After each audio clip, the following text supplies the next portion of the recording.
Hey, did you know that over 90% of our viewers watch our videos but haven't subscribed yet? If you enjoy these true trucker horror stories, make sure to subscribe and turn on the notification bell. It's free and really motivates us to keep the stories rolling.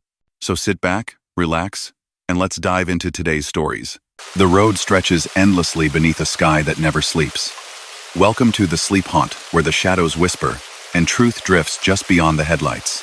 Tonight, we bring you ****7 True, Most Disturbing Trucker Stories, ****, eerie encounters from lonely highways, silent rest stops, and nights where reality itself began to unravel. Before we begin, we've set a goal. Let's reach 100 likes on this video. Tap that like button now and help keep our wheels rolling through the dark. If you're new here, subscribe to the Sleep Haunt and ride with us through every chilling mile ahead. Now, settle in, breathe slow, and listen. The road never forgets. Story number 1. Emmett favored the late runs because the road felt honest after midnight. Fewer brakes flashed ahead. Fewer distractions whirred along the shoulder. The distribution center behind him was a scatter of sodium lights fading into the rear view, and the western sky had traded its last purple streak for darkness. The trailer rode steady, locked and sealed, a familiar weight that made the cab feel complete, a necklace for the long throat of the interstate. He set cruise a notch under the limit and let the hum of the tires become the sound of thought. The first time the sign appeared, it was unremarkable. Blue Hollow Rest Area 2 miles. An arrow leaned left, suggesting shade and vending machines, and the gentle mercy of a working sink. Emmett wasn't tired yet, so he sailed past when it came up, the glass booth lamp unlit, the trees a silhouette in the moonlight. The mile marker, a neat green card on a pole, declared 313, and he felt that small private satisfaction of marking progress. He tapped the dash once habit and kept going. 10 minutes later, the air changed. Wind carried the scent of pinyon and something faintly metallic, like rain that hadn't fallen yet. The road was a silk ribbon, drawn tight through low hills. Trait. Up ahead, reflective tape flickered from another sign. Blue Hollow Rest Area 2 miles. Emmett leaned back, puzzled in a quiet way that didn't raise his pulse. Maybe there were two nearby, or maybe the DOT had placed duplicate signage for sleepy motorists. He checked the odometer. The numbers rolled forward without complaint. The second rest area looked like the first, same dark booth, same line of black trees. He glanced at the mile marker as he passed. 313. He frowned. For the first time, the CB came alive like a spiderweb catching the dew. "Breaker for the Kenworth with the chipped fender," a voice said, soft as if speaking in a library. "You see Blue Hollow yet?" Emmett reached for the mic, then let his hand hover. Habit said to acknowledge. Something else, older than habit, asked him to listen. The voice returned. Patient. "Don't stop there. Keep your speed steady. 57 if you can do it. Keep left of the cat's eyes." Cat's eyes, the embedded reflectors, watched him like a row of small, polite planets. Emmett eased into 57 exactly. The cruise control bit the number like it had teeth. Up ahead, the sign materialized for a third time, a blue rectangle whose paint absorbed the headlight beams. Blue Hollow Rest Area, 2 miles. The needle in his gut tilted. His phone's map showed a straight line with a slow curve. No rest area was labeled on screen. The time read 1:12 a.m. He had set out just before midnight from the lot in Valencia. He'd covered more ground than the phone suggested. He switched screens to his log app. The minutes ticked forward, but the hours held to that one shining minute, 1:12 a.m. There are ways night plays with the mind. Emmett cataloged them the way he might check mirrors. Fatigue lies with its eyes open. Radio static will lean into imagination. Routine will repeat until it feels like a loop. He said these things inwardly and let them dissolve, safe in their logic. But he also looked again at the mile marker, 313. He took the exit without meaning to, curiosity wearing the shape of caution. The ramp curved gently. Gravel whispered under the tires. The rest area sat like a museum exhibit. A concrete building with picnic tables arranged under a metal roof, vending machines dark behind glass, a map of the state in faded colors near the restroom doors.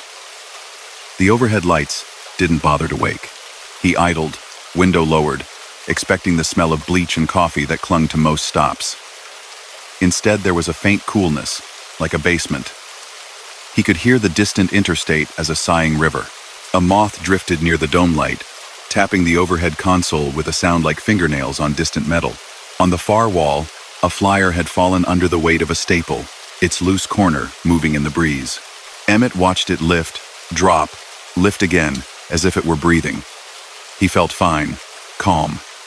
But he didn't like the feeling of being parked in a scene the rest of the world had turned its back on. He eased back to the lane. The CB came alive again, like a stranger stepping beside him. "You're all right," the voice said. "You kept the wheels moving. That's the trick. Don't count the numbers they give you. Count what moves on its own." "What's that supposed to mean?" Emmett said aloud, but he didn't press the transmit. His own voice sounded damp, like it had been left outside.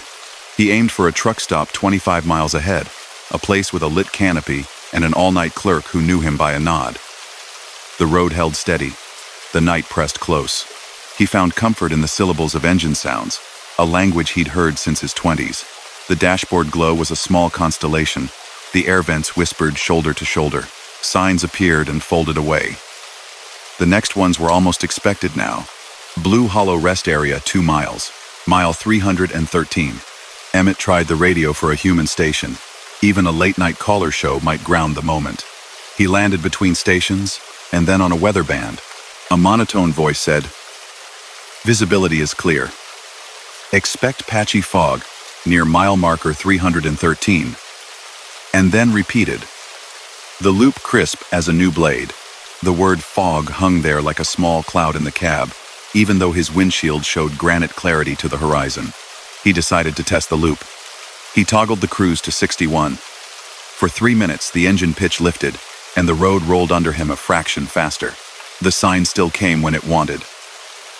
Blue Hollow Rest Area 2 miles. The edges of the sign were softened by distance, but it was the same panel with the same shallow dent in the corner, a crescent like a thumbnail. Emmett left the cruise at 57 and turned the CB volume down so low, it became a living presence rather than a voice. Shapes at night grow character. A low guardrail becomes resolute. A reflector becomes a waiting eye. Emmett chose not to look straight into the blackness between the trees as he passed the rest area entrance for the 4th time. He watched the lane lines. The cat's eyes winked beneath him, polite and not quite friendly. The way station ahead was officially closed at this hour. A small sign said so.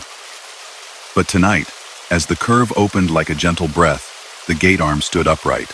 The green overlane light burned steadily, the color of permission. Emmett signaled and slid off. The scale platform seemed to exhale under the weight of his rig as he rolled onto it. 79,560 flashed on the digital readout, which was impossible because his bill of lading yesterday had put him around 77,800. He parked along the side under a roof. The office door gave when he tried it, its hinges giving a social little groan. Inside, the air had the texture of a switch left on. The room was tidy with an old-fashioned care. A calendar on the wall showed a photograph of a lighthouse and the month of May. No year. A notebook lay open on the counter, ballpoint pen left in its coil like someone had stepped out for a minute. Emmett stood for a second, listening to the building. He could hear the soft rotational click of a wall clock, the filaments of old fluorescent tubes settling their argument with the dark. He bent over the notebook. The pages were lined with signatures in different hands, some tidy, some hurried. Dates were scribbled next to them, not in order. He skimmed. 6/14, 5/19, 11/3, 5/20 again, older entries that looked sun, faded, even indoors. On the right margin of a page 3/4 down, a line in small handwriting read, "Don't count what's painted, count what breathes." Beneath that, in an even smaller hand, 7 is a good number for it. 7. Emmett looked up, then out the small office window toward the interstate. A car went by, its lights a brief comet trail. He stepped back into the night and let the door fall closed, thoughtfully. The green way station light burned on, steady as a calm. Back in the cab, he clicked the seatbelt and sat in the easy posture of a believer, or someone who is willing to try. He merged onto the interstate with deference and guided the rig into the left lane. He let 57 settle around him like a blanket and began to count. What breathes, he thought. Not the yellow paint. Not the green mile markers that suggested truth, but kept a grinning secret. Whatever counts was not built by a crew with reflective vests. The first arrived on its own. A coyote sat on the shoulder, like a small statue built of fog and patience. Its ears angled toward the truck, eyes catching the light and then releasing it. Emmett pictured those eyes like coins dropped into a well. They did not stop shining when they fell out of sight. 1. Second, a moth that reappeared and tapped at the windshield, larger than the one from the rest area, its powdery wings leaving faint punctuation on the glass. It explored the light and then drifted away, undecided. 2. Third, a tumbleweed that had wandered from some old fence line, dry and articulate, rolling across the left lane in front of him. He didn't flinch. It kissed the bumper and spun off into the median like a dancer. 3. Fourth, the semi in the opposite lane whose driver lifted 2 fingers off the wheel in a small salute, a gesture from one night, soul to another. In that brief moment, sunlight existed somewhere else in the world, and the acknowledgement floated across the dark like a step on a porch. 4. Fifth, a hawk lifting from a roadside post, its silhouette a card cut clean against the moonlit cloud. Why a hawk at night? Emmett asked no questions he didn't need. It moved under its own rules. 5. Sixth, the whispering music of a gust that rattled the dry leaves of a ravine he couldn't see, a sound that was no truck, no fan, no signage, flapping a living current, tracing the bones of the terrain. 6. Seventh, a field of tall weeds where the seed heads shivered in an invisible wave as he passed, the motion moving away from him as if the night itself took a long breath. 7. The CB gave a soft, approving static, the kind that is almost a hum. For the first time since the second sign, Emmett felt the shape of his grin. He lifted his eyes to the horizon. Ahead, the signs changed their mind. The blue rectangle did not appear. Instead, there was a reflective green board with a town's name and a distance, a list of exits like a poem about arrival. The mile marker that glided past his shoulder read 314 inches blocky white, and then 315. The phone's time ticked over to 113, then 114, as if a gate had finally let a slow train through. The weather band broke its loop and spoke of high-pressure zones, of dawn. The weight in his shoulders left quietly, like someone who doesn't want to bother the person they're staying with. He kept 57, not out of fear now, but because the number felt like a promise kept. He found the truck stop he had aimed for and let the rig settle between the lines. The canopy lights, the spilled coffee smell, the bored clerk all came forward like characters in a play that had resumed after a brief, strange pause. Emmett bought coffee, stood with the warm paper cup making an orange glow on his hand, and listened to the fridge hum. He asked the clerk, not too conspicuously, if there was a rest area called Blue Hollow up the road. The clerk shrugged, eyes drifting to the side. There used to be something around 313, he said. Closed a long time back. Folks said the exit was in the wrong place, stacked too close to a curve. Last time I drove that way, the signs were gone and some grass was taking over the concrete. The clerk scratched his cheek with a bored finger. Maybe you saw the old pole. Sometimes you see what's not there if it used to be. Emmett nodded. He carried his coffee back to the cab and sat with it. Windows up, night around him, but thinner now. He rewound the dash cam 30 minutes, curious in a practical way. The footage was clear. Lane lines, reflectors, the shape of the road. But when the timestamp read 112 just before his first pass by the sign, the image softened as if the lens fogged for 5 seconds, then regained focus. In those soft seconds, the empty shoulder looked like a long face holding its breath. He let the video run. There was no blue sign, no rest area ramp, only the uninterrupted sweep of interstate bending toward what would be dawn.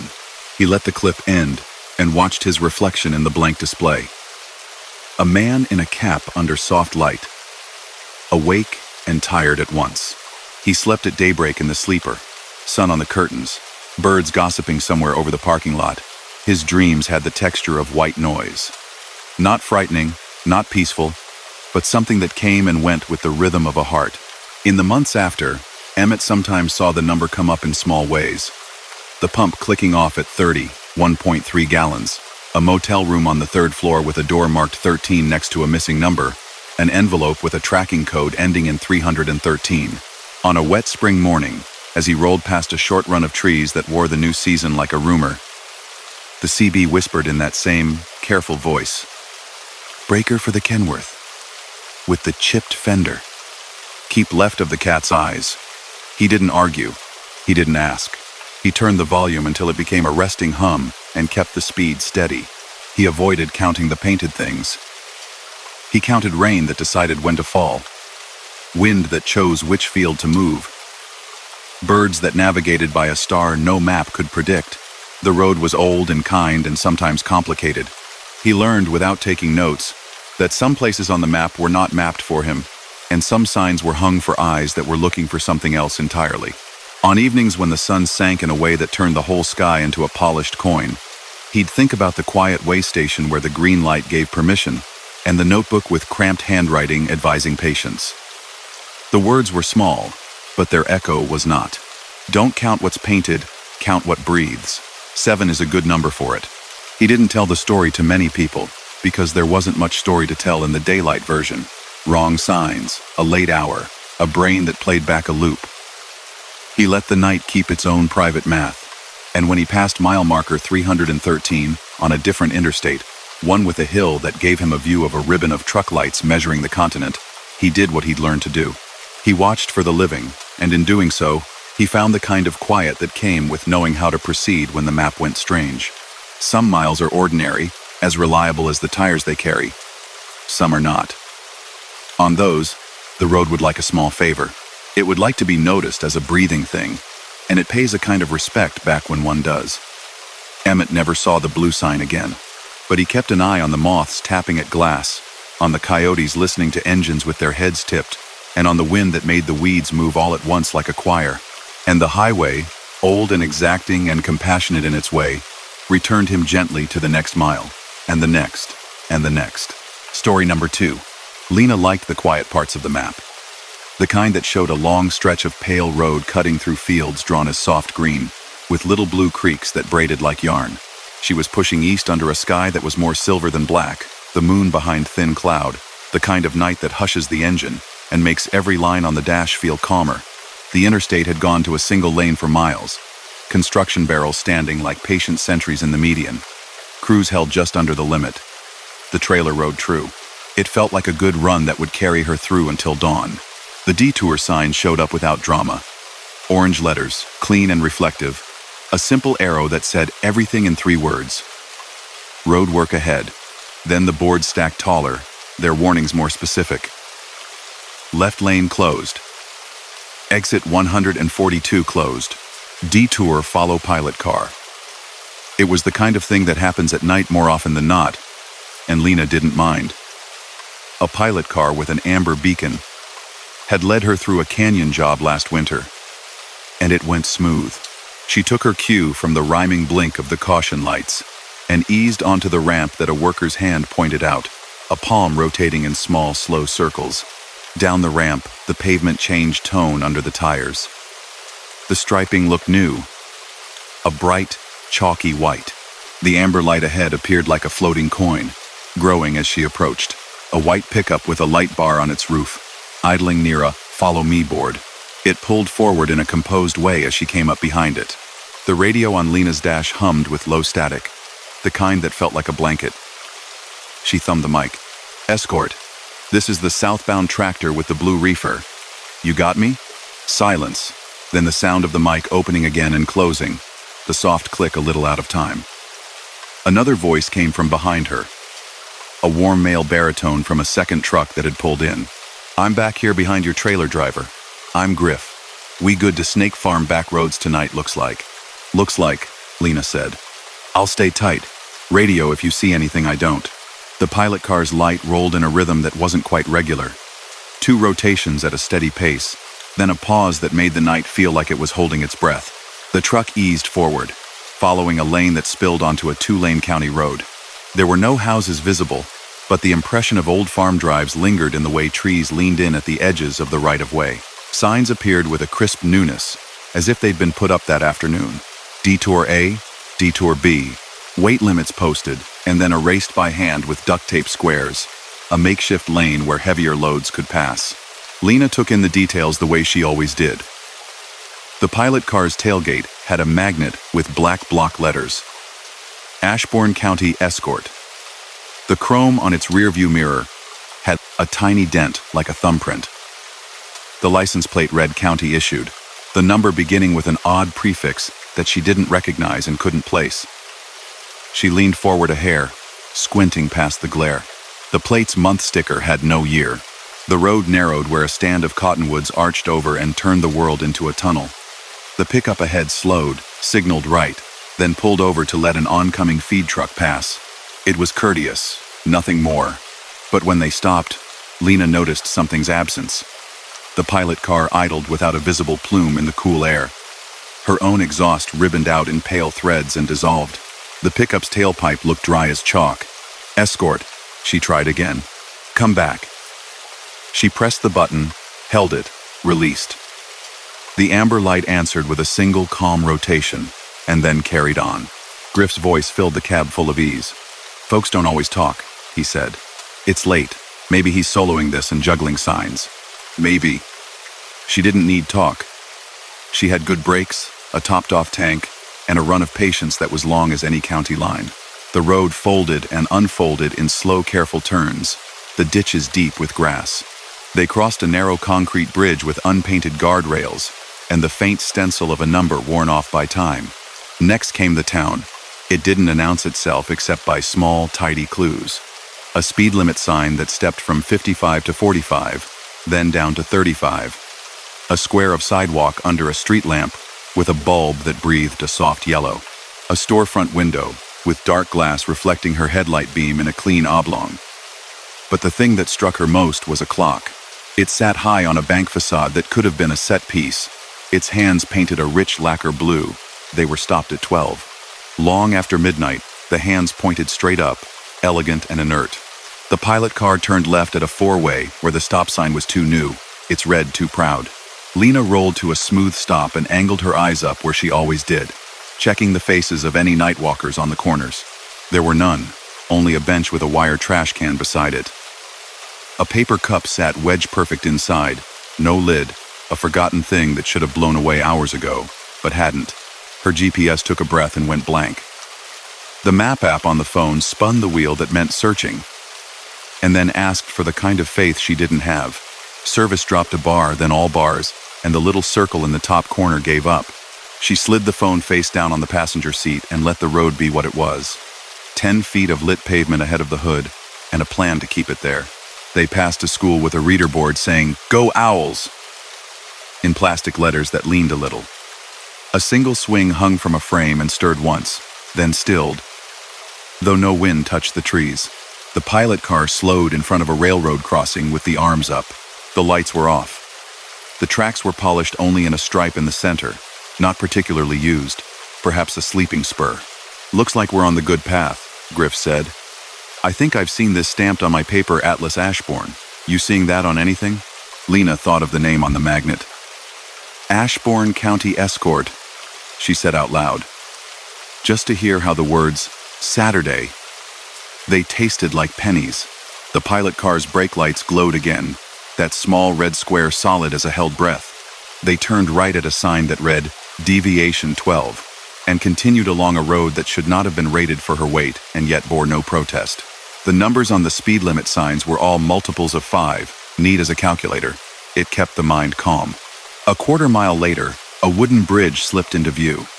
It rose out of the darkness the way an old story does, simple and stiff. The weight limit sign said 40 tons in fresh black paint. The state plate under it was equally new. The amber light ahead increased tempo a fraction, as if encouraging obedience. The bridge had railings built of thick timber and bolts that looked black and unreadable. The boards across the span were clean, no dark stains from oil or tire rubber, no winter weather scar. In the beams, the texture looked almost too perfect, like a picture of wood stuck on wood itself. Lena rolled to a stop 10 feet from the approach and set the brake gently enough to keep the trailer from nudging forward. She looked at the crossing and the reflection it should have given back to her, a simple thing. beams on polished bolts, the silver of light hitting metal. But the amber radiation from the pilot car did not reflect on the heads of the bolts. The light touched timber and moved on, as if the metal did not exist. "Griff," she said into the mic, keeping her voice steady. "You see anything odd about this bridge? Besides it being 30 yards of old summer camp?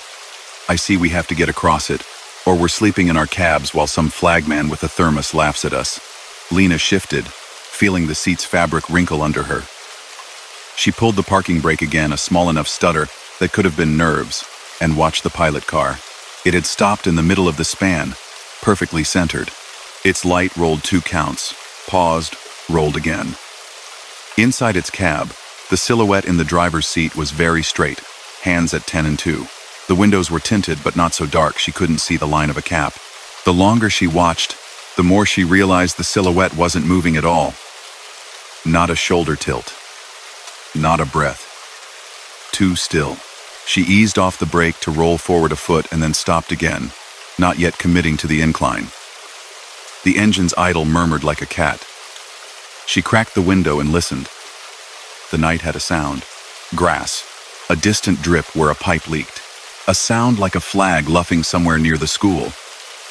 But near the bridge, the air was quiet in an intentional way, like a room with carpet and thick curtains. No insects sang at the water. The water, when she looked like polished slate. She tested something small. She unscrewed the cap on her water bottle and tipped it until a drop fell to the floor mat. It fell, obedient to gravity, and made a small dark dot. She leaned toward the open window and tipped another drop out to watch it fall to the earth outside. The drop slid sideways in the air, as if tugged, and vanished into the dark. The CB popped, that friendly little tap like a finger on glass. Griff again. "You good? I'll wait 30 seconds, Lena said.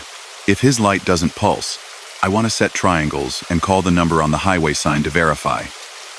We have no bars out here, but the crew might be listening on a private band." She paused. "And his plate doesn't register in my brain. Could be a county beyond our borders. Could be not." She cut her headlights to parking lamps. The amber ahead became almost the only light in the world. It painted the undersides of the pilot car's mirrors faintly. It should have spilt into the water on both sides of the span and made amber veins. It did not. The light was content to live in air and timber. When she turned her headlights back to low beam, she caught motion in the left mirror. A triangle of reflection moved through the trees, about the height of a person, then settled. She realized what it was, a sign swinging, the back of an old detour placard someone had leaned against a trunk. There was no wind to push it. It had moved the way a tired thing adjusts itself. She closed the window and put both hands on the wheel for the kind of decision that feels like it belongs to someone else in charge. Then she did something simple and stubborn. Turned on her hazard lights. Both red rear lamps began to beat time. On, off, on, off. Red reflected everywhere that red could. In the mirror, red flickered across Griff's grill. On the bridge, the red did not reflect on the bolts either. But the tiny retinas of reflectors embedded in the road behind them winked back with complete honesty. The real world confessed itself where it could. "Not crossing," Lena said. "I'll turn around if the county allows. Otherwise, I'm parking until the sun rises and someone with a white hard hat and a real voice comes to fetch me." The pilot car's brake lights went out. It rolled to the far side of the bridge, as placid as a toy pulled on string.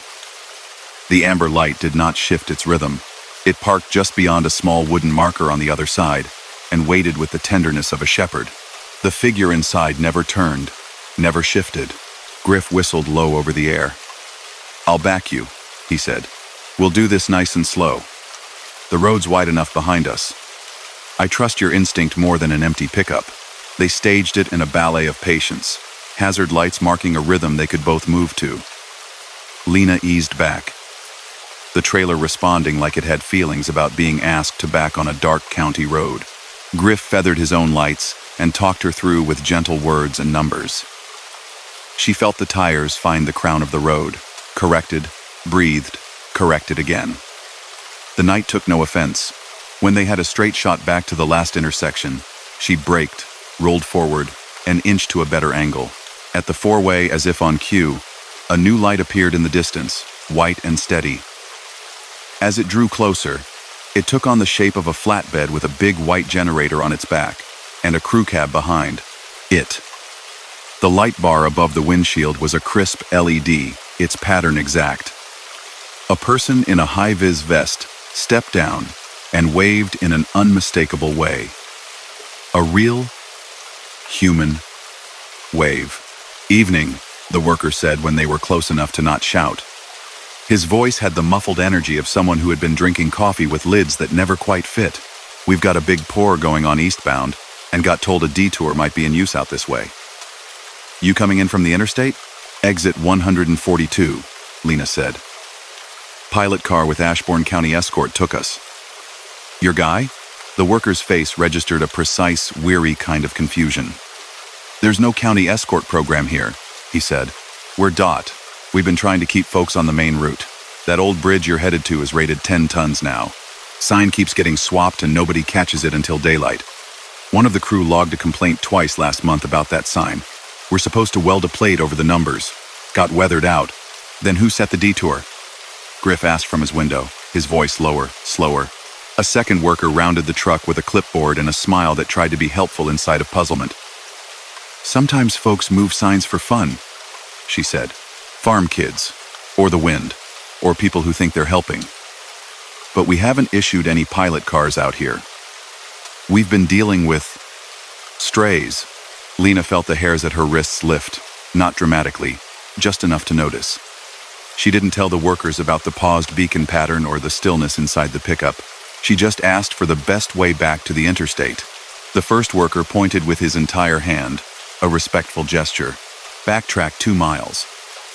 Take County J north. There'll be a compacted gravel lot where you can sweep back onto the frontage road. We'll send one of our own to block the wrong turn. My radio's up. We'll stay on with you." They escorted her and Griff out in reverse, their white LED bar writing a cleaner future onto the road in front of the hood. In the mirror, the amber light on the bridge stayed visible through the trees longer than it should have, its pulse measured, not in sympathy with any other light around it. Then trees took it. When they hit the gravel lot and rolled onto pavement that had the faithful pitch of highway again, the DOT truck waved once and peeled off to return to their pour. By the time the interstate took them back like a river that had never let them go, the sky behind the clouds had turned to the color of paper on which someone would draw mourning. Griff came back on the radio with a softness Lena recognized as relief and the edge of a laugh. "You saved our bumpers tonight," he said. "I got a good story to tell about choosing to wait." "Stories grow tall," Lena said. "Let's let this one sit at a normal height." She pulled into a well-lit travel plaza on the next stretch, the kind with laundry machines with digital readouts and coffee that never burned because it never sat long enough. After parking, she did a walk-around like always, a small ritual to put the night into order. On her back bumper, stuck with the stubbornness of a magnet that knew metal, was a rectangle. "Ashbourne County Escort," the letters said, black on white. It wasn't vinyl. It wasn't paper. It felt like the kind of magnet a roofing company might hand out, edges a little rounded. It left no mark when she peeled it free. She turned it over. The back was clean. Inside the plaza, near the microwaves, there was a corkboard with handwritten notes and business cards. "Lost dog, need ride to Omaha, looking for flatbed with tarps." Lena pinned the magnet to the board with a thumbtack so it couldn't jump. It sat crooked on its pin the way magnets do when there's nothing to cling to. An hour later, when she walked past again, with a fresh cup and a bag of ice, the magnet was gone. She didn't mind. Things find their way to the places they want to be. The pilot car, whatever it was, would shepherd something again, and she hoped whatever it shepherded would choose the gravel lot instead of the bridge. She added a small habit to her night runs. If a detour asked for trust, she would flip on her hazards first and see what in the world reflected. Metal tells the truth. Reflection is a quiet oath. If the bolt stayed dark, she would wait for day. Months later, a storm system bent down over that part of the state, and she ran the highway again without need for detours. At mile 144, she saw a real pilot car with a light bar crisp as a heartbeat and a driver whose posture eased whenever he waved. The sign at the off-ramp said, "Follow me," and someone with a white hard hat moved cones into the pattern she'd learned to trust. Lena followed, and the bridge they crossed was new concrete, wet in a steady rain. The water laughed against its sides, and the bolts on the guardrail were a line of honest stars. She didn't tell anyone about the stopped clock or the water drop drifting sideways or the way the amber beacon never kissed metal.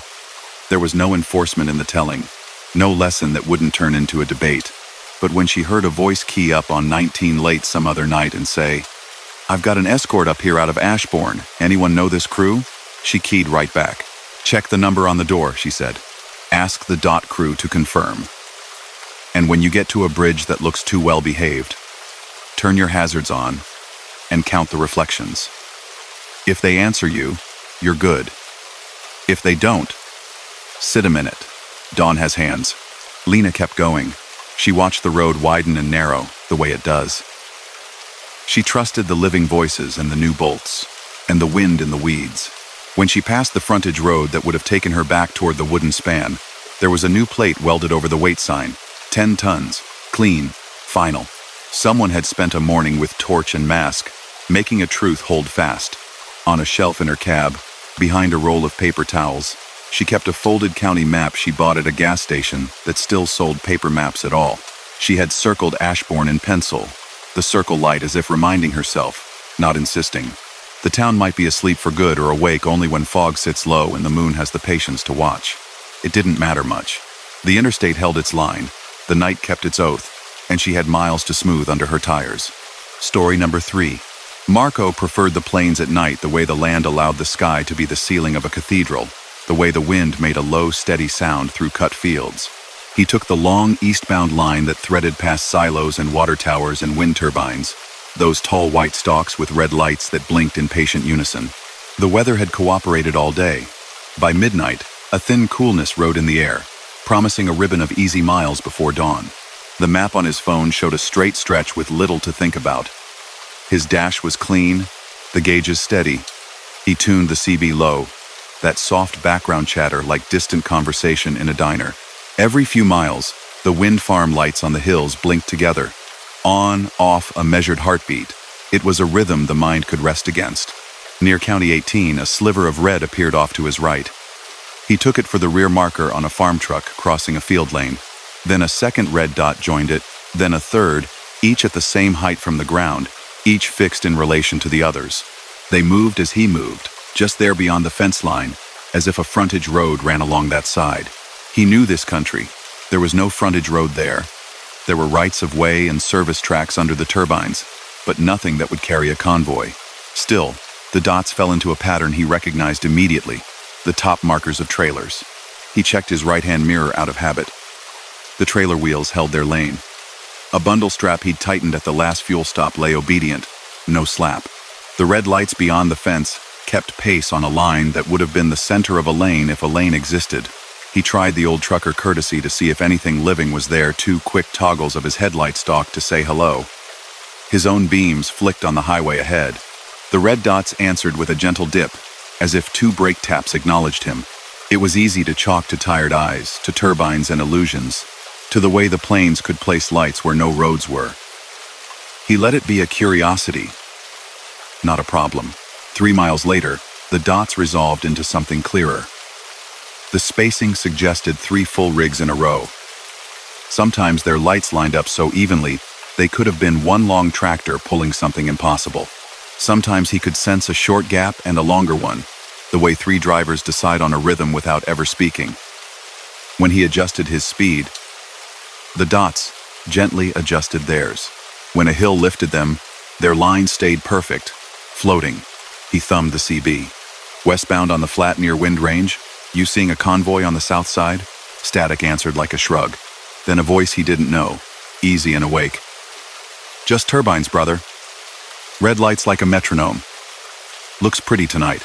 Marco smiled despite himself. He settled into 58 and watched the red dots drift forward until they rode 100 yards ahead of his hood, slightly to the right, like a guide he hadn't asked for but wasn't unhappy to follow. A sign slid by, reflective and green, a plain truth he knew well. Former highway alignment next right. He'd seen these before, where old roads paralleled new ones, sometimes as gravel, sometimes as broken asphalt. Maybe there was a sliver of that old road here, something a wide-eyed map could miss. The dots made that plausible. They were polite evidence. He passed an old concrete mile marker with a chipped corner, the kind set in the ground like a small gravestone. The number on it was worn to a pale ghost. The turbine's red blink fell out of sync just then, staggered like dancers changing choreography. The convoy lights did not stagger. They kept their own time. A light fog made a low bench at the edge of a drainage draw. It wasn't much, just a pale braid across the fields. The air temperature read 48 on his dash, nothing that should bite the road. He watched the dots slip closer to that pale line, then rise as if the old road crested a land swell he couldn't see. He realized in that moment that the road beyond his headlight throw dipped, gentle at first, and then more definite. The digital elevation on his GPS confirmed it with a neat little graph. Marco took his foot off the throttle a touch and let the engine brake hum a little. He liked arriving at unseen dips with calm. The CB popped again, not with words, but with his own voice coming back to him from 5 seconds earlier. It was a trick of atmospherics he'd caught once in Wyoming. Signals carried and bounced. He heard himself say, "Westbound on the flat near Wind Range." And then the echo made a small change. The returned voice said, "Wind Range, copy, 3 ahead." As if it had been a reply, all along. He reached for the volume and left it alone. Sometimes the sky repeated things to itself. He'd learned to let it. As he rolled toward the dip, the red dots ahead made a small move. A courtesy brake, a nudge down. It took nothing to match it. He set the cruise to 47 because the number occurred to him and felt right, like a key turning in a latch that isn't visible. The fog thickened in the bowl of the lowland with a sense of purpose. Headlights in fog can feel like a conversation with a wall. His beams flattened. The reflectors on the side of the highway came like small eyes that woke, blinked, and slept again as he passed. The right side fence dissolved into gray. The red dots did not. They remained precisely where they had been, faithful as string taut across a guitar. Sometimes he imagined the faintest suggestion of bulk around them, rectangles where trailers might be. In the vague turn of his peripheral vision, he saw a name printed on the side of the first one in big friendly letters that didn't belong to any company he had ever hauled for. Mercury Mill. The logo looked old-fashioned, cheerful, the kind of thing that would be painted on a brick warehouse rather than printed on vinyl. He looked full on and saw only gray and the red point. He let his hands stay light on the wheel. The road's crown told him where the center was. The rumble strip on the left whispered when he got too ambitious and drifted. He corrected, breathed, kept the line. Out of the fog rose the suggestion of an overpass, a low, dark shelf. He didn't recall one here. The map would have shown it, and his memory of this run was good. He bled a little more speed and let the engine sigh. The red dots glided under that shelf and emerged unchanged. Marco eased on. The overpass wasn't a bridge at all. It was a layer of fog holding its shape. Under its shadow, the world went quiet in the way the world does in a library. No crickets, no rush of wind. The sound in the cab got intimate, each small thing expanding. The tick in the column stalk when the hazards clicked on only they weren't on. The small vibration of the glove box latch. The water in the bottle shifting like a lazy metronome. Once, when he passed a farm pond that only appeared in spring, he caught a reflection in the corner of his vision. 3 red dots sliding in a black mirror across water. The surface looked like a piece of obsidian, and the dots moved on it like the smallest boats, leaving no wake. He didn't track it with his eyes. He let it be as a thing seen and unneeded. Ahead, the fog thinned at the edges, silvering. The red dots held their measured distance, then began to ease to the left, like they were moving to the passing lane on a road that didn't have one. Marco took it as instruction. He drifted a foot left, smoothing the motion so the trailer wouldn't feel it. A shadow sat on the shoulder to the right, a dark, boxy silhouette halfway in the grass. As the fog peeled back another breath, the silhouette took on recognizable shape. A stock trailer angled wrong, its front end low. A pickup attached to it sat nose down in the ditch, as if it had simply folded its legs and rested there. No lights, no reflectors exposed. The rig had come to grief in the low place and settled where it stopped. The back half of the stock trailer edged a few inches into the right lane. a quiet hazard. Marco's heart did not leap, and that surprised him. He was already slow, already aligned. The red dots were already sliding farther left, making room for a thing they seemed to have known would be there. He glided by, his mirrors clearing the dim crate by a comfort that became gratitude only after the fact. He flicked on his hazards, eased to the shoulder ahead where the fog was less, and set the brakes. He stepped down into air that tasted like cold tin and hay. The night smelled like damp soil.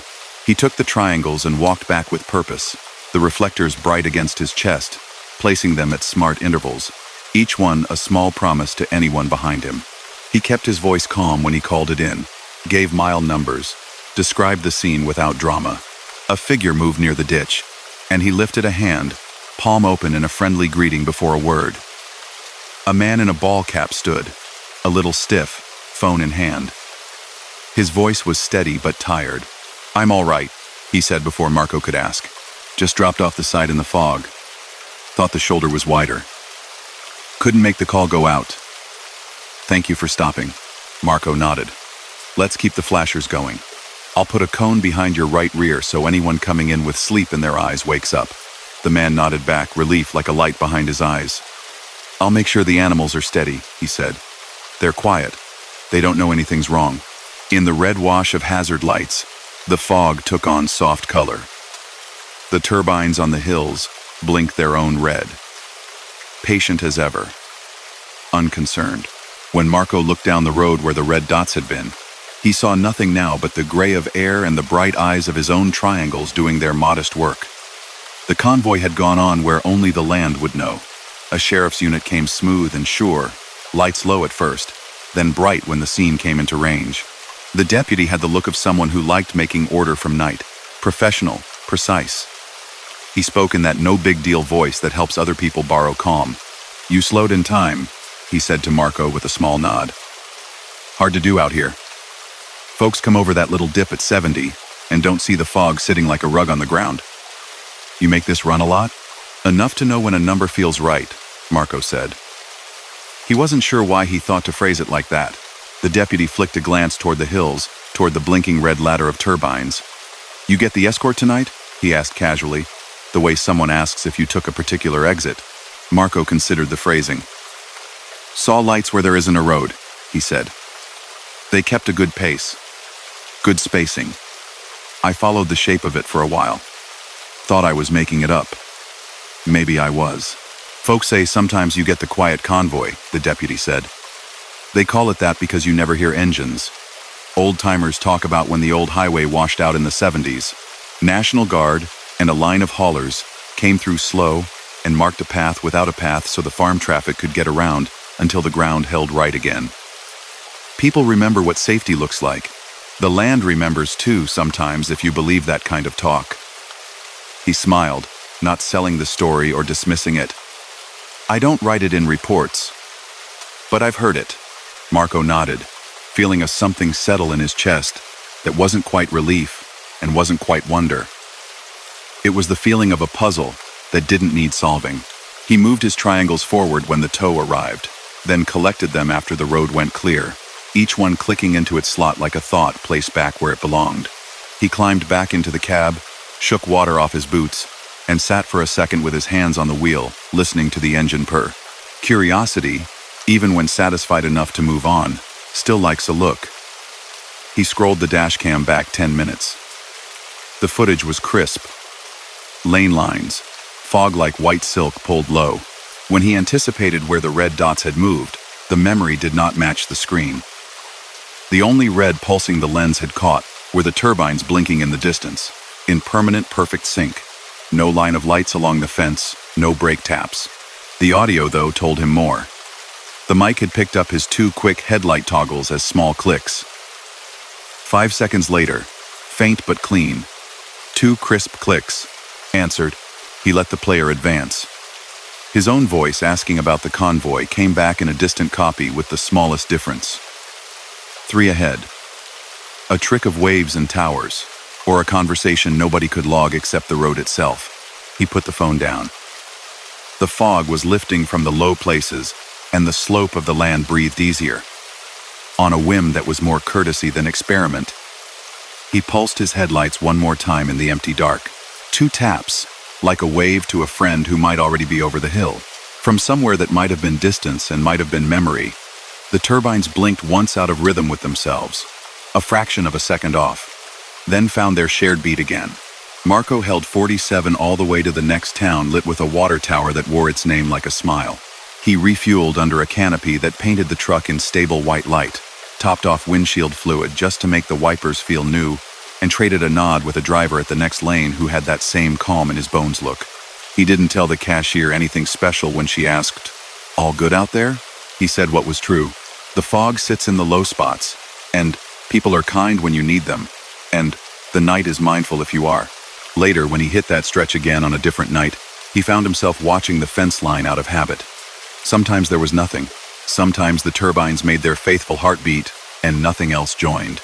Once, on a morning when frost had written its name on every stalk in the ditch, 3 red dots appeared just where he remembered they would, moving with him, not in front, not behind, but to the right like old friends walking a parallel sidewalk. He gave them a quick flash, and felt ridiculous and content in equal measure. They eased forward, paced him another mile, and then the land rose, and he lost sight of them the way one loses sight of friends who turned at a corner you weren't taking. The road stayed under him.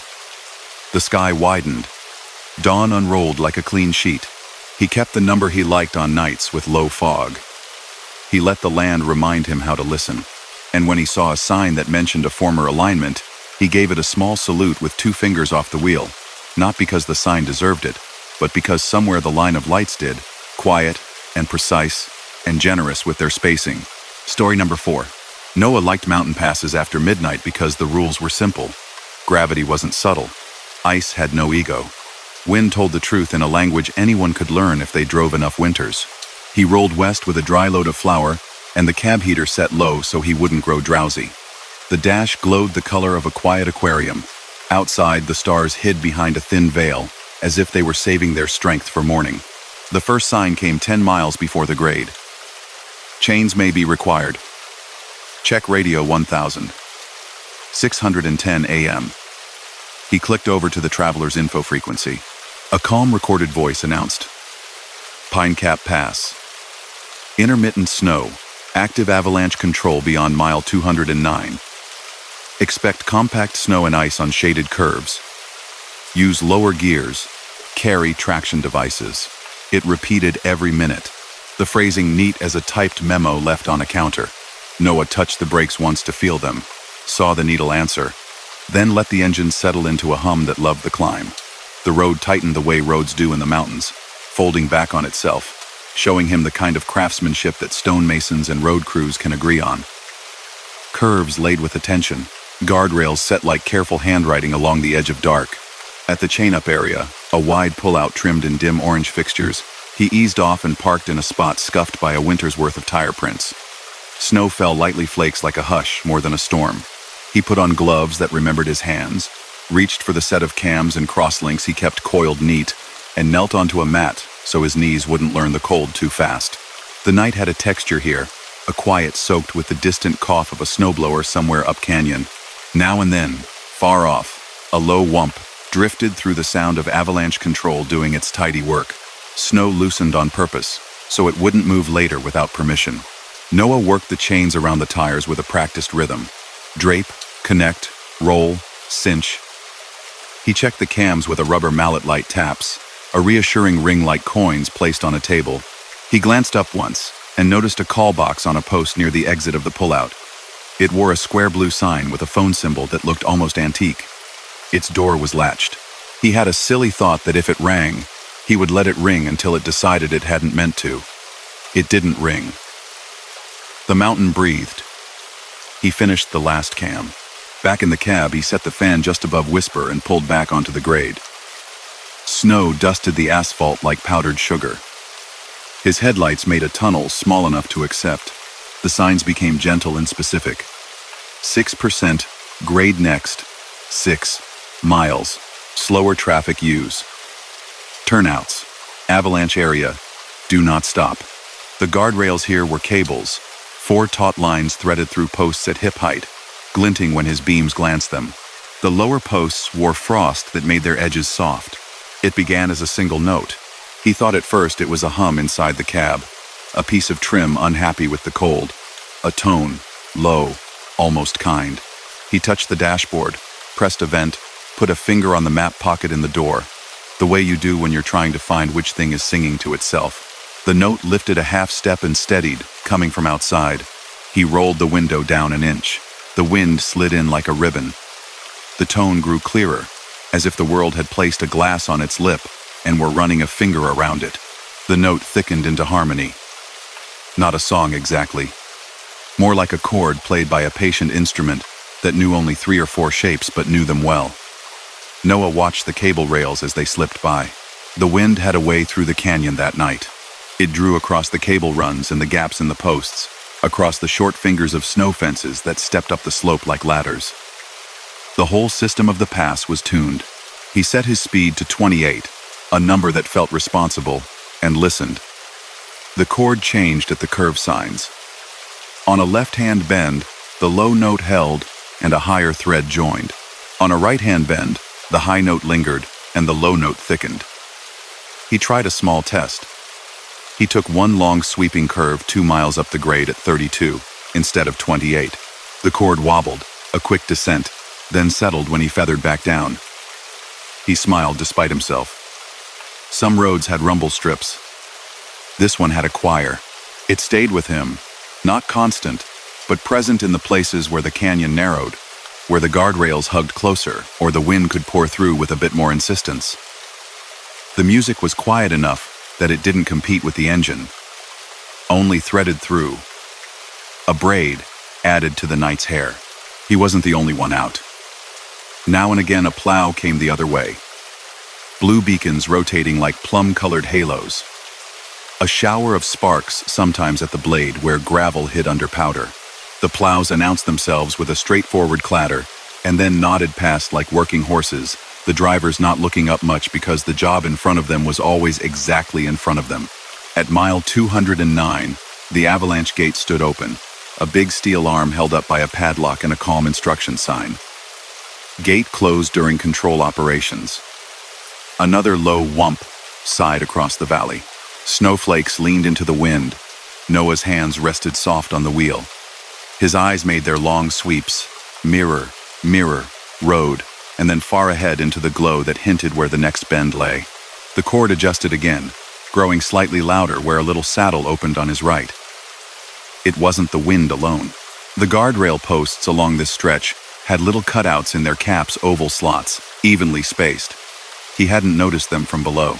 When the gusts found those holes in the cables, they made a choir out of physics. The mountain had been set to sing under the right conditions. It might have been accidental. It felt like an intention older than blueprints. Ahead, a chevron array started, those friendly arrow plates that guide eyes around a curve. The cord pushed toward a minor key, if minor keys were made of wind and metal and snow. Noah bled a little more speed off, tapped down a gear, and felt the trailer settle like a cat adjusting its paws. He was the only thing moving around that bend, but he signaled anyway. He had long ago decided that signaling was as much for himself as for anyone else, a way of marking the decision to commit to a line. On the far side of the bend, the road straightened for a quarter mile. The cord leveled into something like a hum someone might sing under their breath when concentrating. He felt it in his ribcage, not loud, like standing near a refrigerator in a quiet house and forgetting it's there until it stops. He was 3/4 of a mile past the straight when the song changed altogether. The pitch dipped and flattened and held. Not louder, but more intent. The posts up ahead on the outside of the next right-hand curve flashed with a sheet of snow sliding over them. It wasn't much a skin off the drift. But the sound from the rails seemed to quiet everything else and draw a circle around the moment. Noah eased farther down the speed, lights on low, eyes ticked wider. He guided into the right-hander and let instinct married to practice do its job. 30 yards ahead, a scatter of small stones and clods of snow ground sat in the lane, a simple mess from some small slough, nothing dramatic. But another curve followed close, hidden by a stand of fur that wore snow like an old coat. He felt the cord in the rails hold its breath. He tapped the hazard switch to wake the lights and rolled to a steady stop before the blind corner. The song hummed like a wire. He set the brake and listened. From around the bend came a soft slide sound, like 1,000 cards being shuffled against a table. A tongue of snow no higher than a bumper eased off the cut bank and crossed the lane in a slow-motion crawl. Small stones, freed by snow's patient hand, clicked gently as they rolled. It was not dangerous if seen in time. It would be untidy if not. Noah kept the hazards on, let the engine idle, and stayed where he was until the small drift finished its quiet task. Then he moved forward, nosed up to it, and pushed through at a walking pace. The truck took it like a large dog shouldering through a curtain. On the other side, the road was bare. A blue beacon appeared in the mirror behind him, then a plow rounded the bend with calm authority. The operator lifted the blade a hair, eased past Noah's left with the precision of someone who could thread a needle while wearing gloves, and pulled in front, clearing the small fan of snow with a tidy scoop. The operator's arm flicked out the window in a wave that was more than courtesy. It was gratitude that recognized another person's caution. Noah returned it. They rolled on, the plow setting a quiet pace. The music from the rails shifted back to its friendly hum. Past a turnout at a place called Milepost Overlook, a wooden sign with frosted letters reminded road users to brake early, gear down, and give themselves simple lives. Noah followed the plow's steady taillights into a stretch where rock cut and sky opened up. The stars stepped closer, as if curious. At the summit, the plow pulled into a maintenance pullout. The driver climbed out and walked toward Noah's door with the unhurried stride of someone who had nothing to prove and a lot to watch. He wore a knit cap and a jacket that looked lived in. His cheeks were the friendly red of a person whose job makes him part of the weather. "Thanks for stopping back there," he said when Noah lowered the window. His breath made a brief cloud. Those little side slides don't look like much until someone with hurry in their shoes meets them at the wrong angle. "Didn't feel right to roll into the blind," Noah said. He was surprised at the phrase he chose next. "The rails told me to hold a minute." The plow driver's eyes warmed with recognition, not surprise. "You got the choir," he said. "Only sings on certain nights. Wind out of the east at a certain slice, snow at a certain stickiness, and the canyon just so." Old story is, they tried a warning tone system on the posts back in the 60s.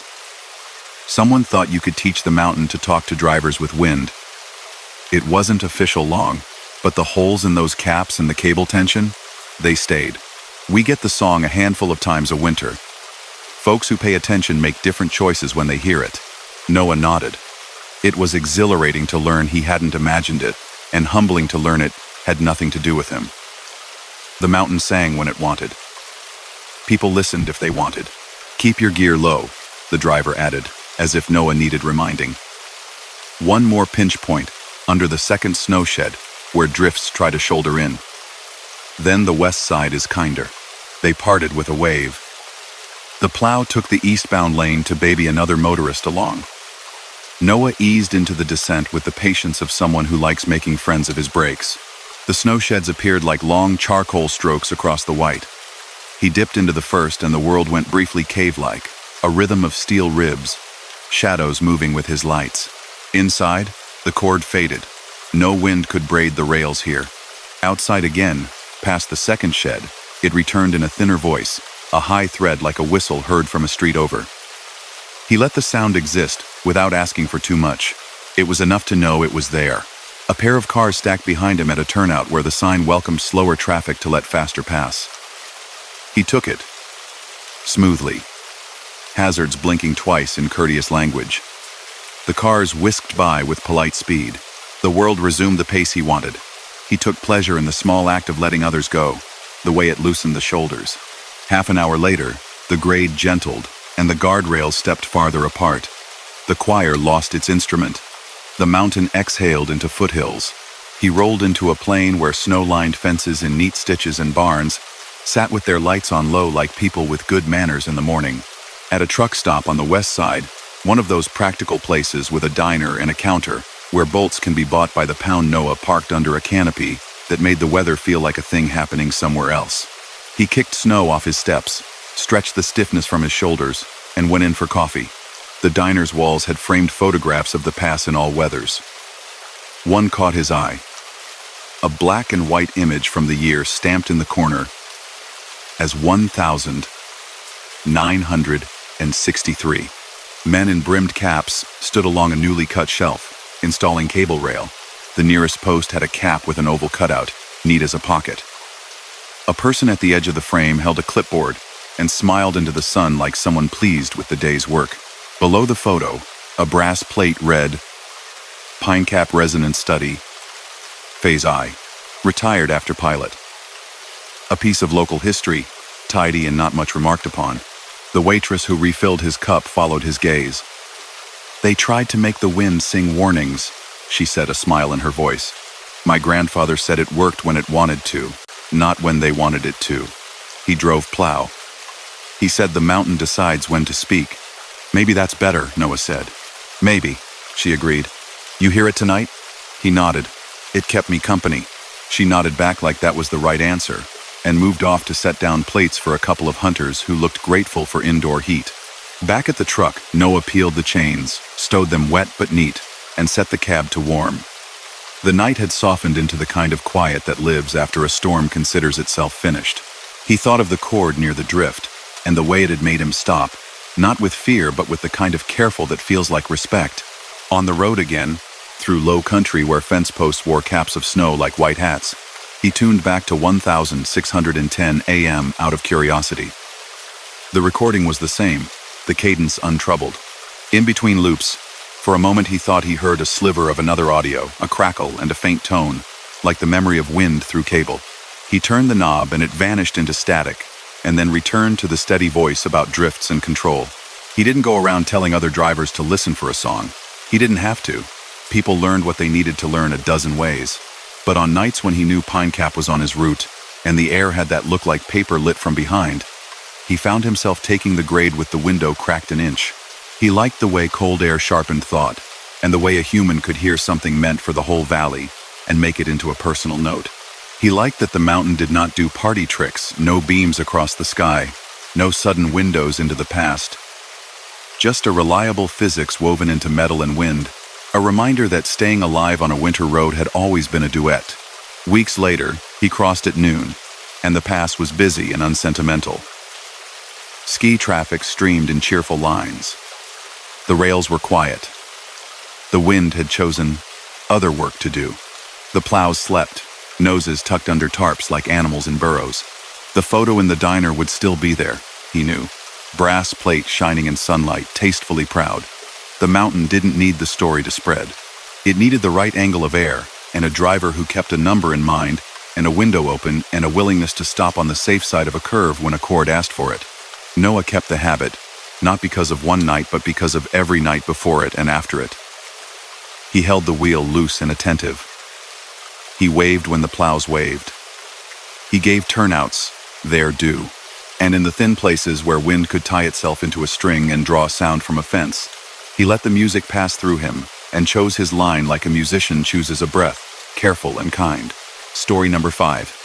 Avery took the night road along the reservoir because the miles unfurled without city lights to dilute the sky. The route called North Trace hugged the banks, and then became a long causeway where water lay on both sides, black and smooth as a polished table.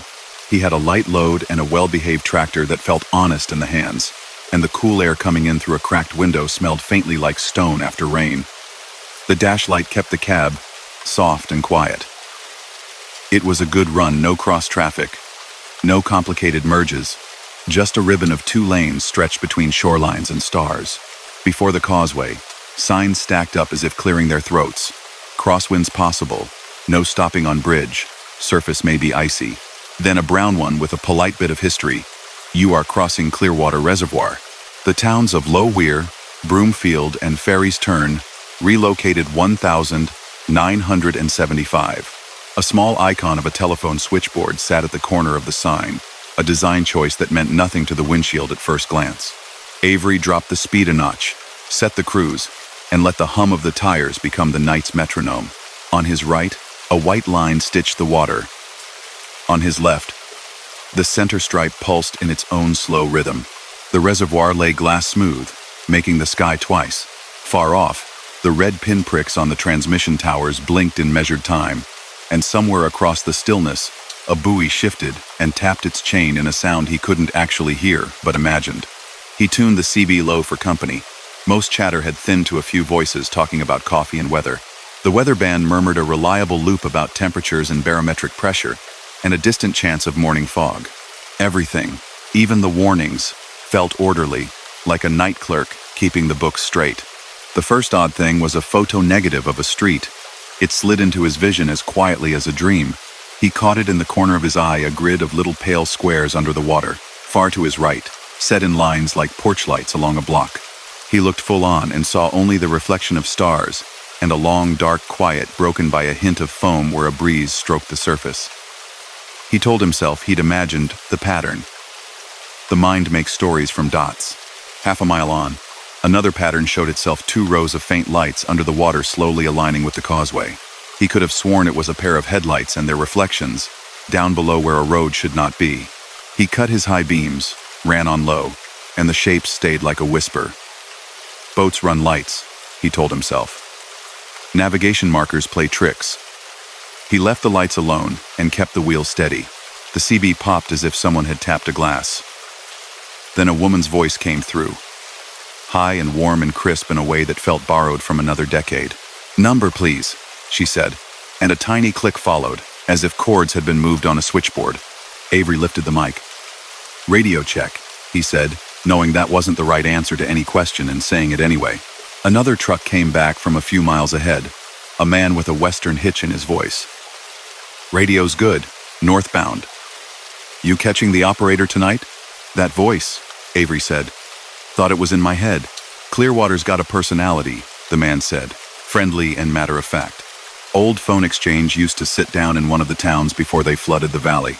Nights like this, you get the oddest echoes. Keep your lane, and don't count lights in the water as traffic. It's just the valley minding its business." Avery rested the mic back in its clip. The wheel felt alive and cooperative under his hands. On the right, in the water, a new arrangement appeared, 3 small, very steady points holding a spacing that was familiar from the road. A lead, a follower, a tail. Not bright, exactly. White in a gentle way. They moved at the same pace he did. Not closer, not farther. A simple line of presence in a place that had no lanes. He thought about wake patterns and dismissed them. The water stayed too smooth. He thought about tricks of refraction from his own headlamps and couldn't make the angles make sense. He let it be. He had lanes to keep, a pace to mind, a trailer humming like a well-fed animal behind him, tugging nothing, complaining about nothing.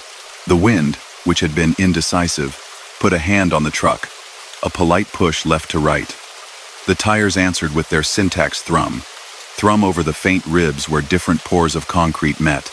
He took the hint and eased a little more room from the center line, leaving extra space to the shoulder that fell to water only a few feet beyond. Another brown sign glowed in the beams just long enough to read, "Historic alignment" below. An arrow pointed down to the right, purely symbolic, as if any driver needed to be told that history had been set under glass here. He looked out, not long, just a glance. In the water he saw, impossibly, part of a bridge short, dark, with railings like ironwork, carrying nothing now. It lay as flat as a photograph under the surface, and as he went by, it became water again, and then reflection, and then nothing. The CB clicked once more. "Number, please," the voice said again, slower, the syllables patient. Avery did not answer. This time, a neat ribbon of clicks followed, a precise little flurry like an operator connecting lines. The weather band flipped mid-loop. A man's voice replaced the woman's recorded monotone. Not a recording now, but live and slightly uncertain. "Clearwater release at 2 a.m. will not affect causeway traffic," he said. "Visibility clear. Please reduce speed for wildlife on the west approach. And for the truck crossing in the southbound lane at marker 27, your left rear marker is out." Avery glanced at the mirror and stared at his own left rear set of lights. Small red coins burning tidy as coins are drawn. All lit. The message probably wasn't for him. He let the information pass through him and out again. Halfway out on the water, the causeway rose to a subtle hump. On cloudless nights, it felt like driving onto a shelf that hung over the middle of everything. His ears recognized the change in air pressure in the shallowest way. The water on both sides lay black, no wind here, and the stars went reckless, making themselves at home in it. On that rise, The underwater lights moved closer. They drew near in a way that made geometry feel personal. A pair held steady under his right-hand lane, just offset to the shoulder. They had the timbre of headlights made before he was born, not white-blue like modern lamps, but an older yellow-white approaching amber, the kind that warmed a road even as they lit it. They neither drifted nor wobbled. They seemed attentive in the way a good driver is attentive. Avery tested something small. He gave 2 neat flicks of his headlight stalk, the courtesy that says hello without words. 2 beads under the water blinked once, then held steady again. The wheel stayed calm. His breathing did too. He let the hum of his tires thread between what he could explain and what he couldn't. The water did not reach for him.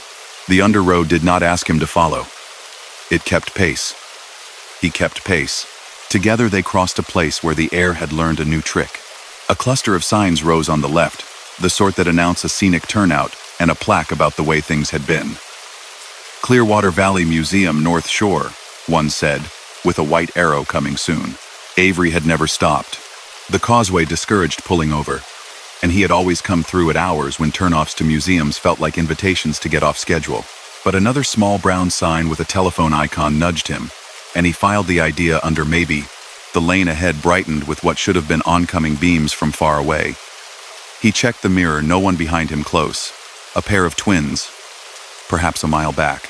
Ahead, impossibly, down in the water and slightly left toward the center of the reservoir, an entire ribbon of movement revealed itself. Dozens of small pale lights in 2 lines like an interstate that had been put to bed and still practiced headlights in its sleep. They moved at a pace both slower and deeper than his. When he looked straight, the causeway was empty. When he glanced to the distance, that other road braided along in a way that made him smile for reasons he couldn't have explained.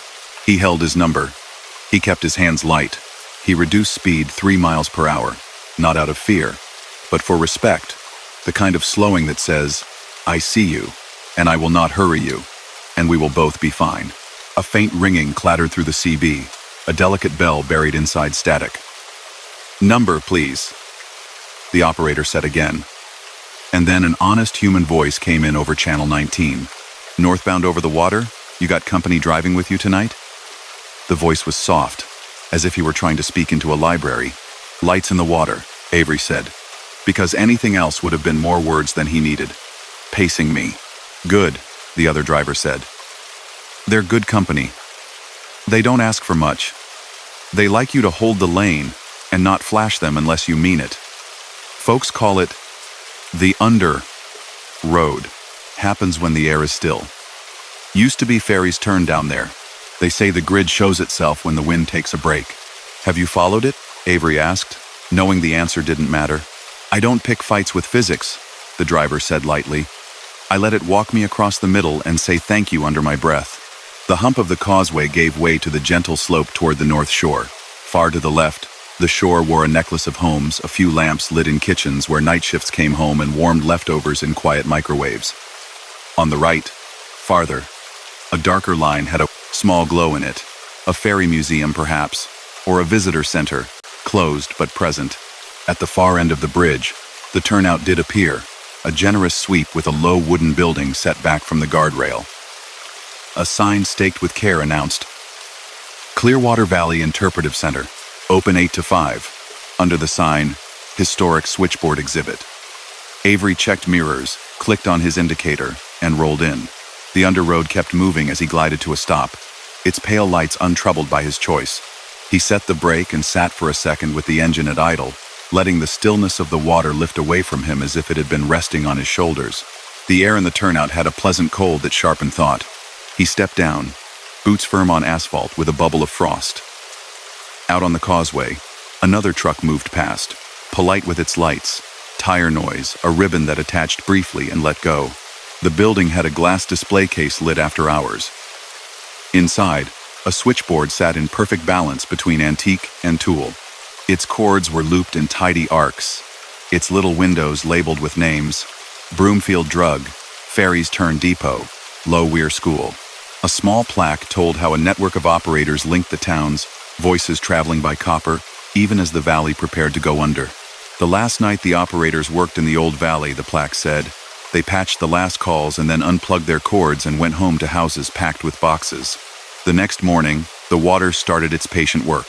The operator's chair had been retired to this case, its wooden arms worn bright at the ends. A small red button by the glass invited visitors to press for an audio sample. Avery pressed it with the easy courtesy of someone pushing a crosswalk button when no cars are coming. The recording started with a click and a puff of hiss, then a woman's voice, not spooky, not even old-sounding in that scratchy way, just clear, like a neighbor. "Number, please," she said then. "Long distance to Clearfield. Back online. You have Party 7 on line 3. Go ahead." A series of gentle clicks followed, and then a sign-off. "Thank you." Avery looked at the chair. It was just a chair. He liked that it was just a chair. Before he left, he noticed a wall map of the old valley roads, laid under a transparent overlay showing the current reservoir. He traced North Trace with his finger, the causeway a straight stitch above the old street grid of Ferry's Turn. The crossing he was about to finish ran over what had been Main and Pine, over the old depot, over 2 small bridges where a creek had been bridged and then drowned. He stepped back into the cold, walked to the edge where a knee-high rail kept visitors sensible, and looked out. Moonlight made a soft path on the water. The under road, if it cared he had stopped, did not show itself. The causeway held its own pale ribbon. The dark had the nice clean edge of a suit jacket. The night felt professional at its job.